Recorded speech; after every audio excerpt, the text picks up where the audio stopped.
The third annual Uyinene Mrwetyana Walk, aimed at combating violence against women, is underway in Beacon Bay in East London, that's in the Eastern Cape.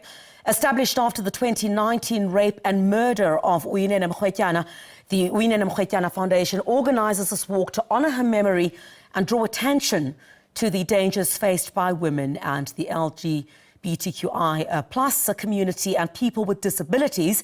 SABC News reporter Sidima Mfeku is joining us on the ground now from that walk.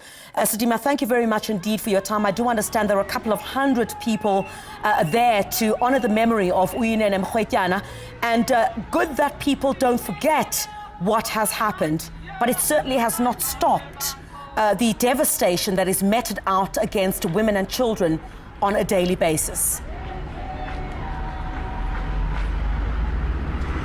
Well, what I can tell you, Griselda, is that there's more than 300 people that are here.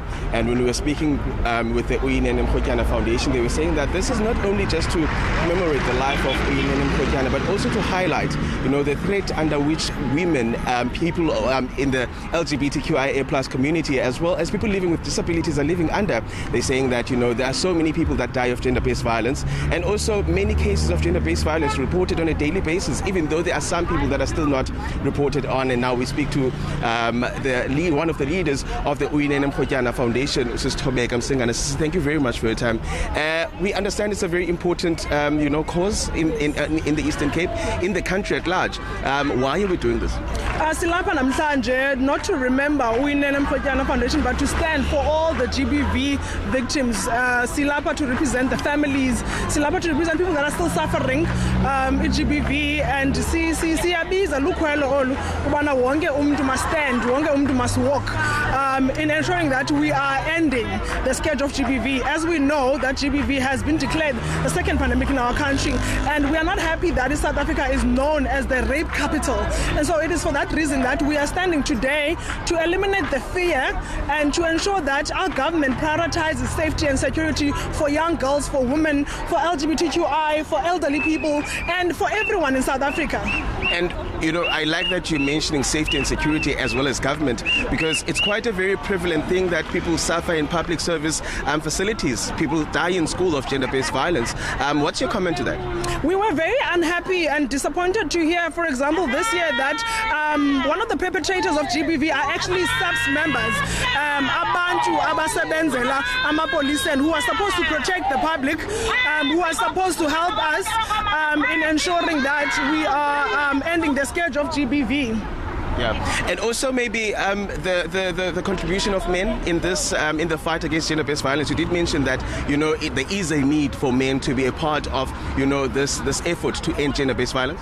The Uyinene Mrwetyana Foundation has also called upon men to come forward, because we don't want women to be the leaders of GBV fight, but men must also lead and be at the center of helping to come with interventions that are going to end this. We have been intentional in partnering with the Makazole Mapimpi Foundation to ensure that men are given space. We are not just calling men to stand, but we're saying come to the table and discuss what do we need to do to make sure that we end the scourge of GBV, we end the killing of women in our country, and we also protect men because they also suffer, so we need to also encourage and also speak about the fact that young boys are being raped, as Lalini, so we can no longer ignore amadoda. We know that there are men in our communities who are honorable.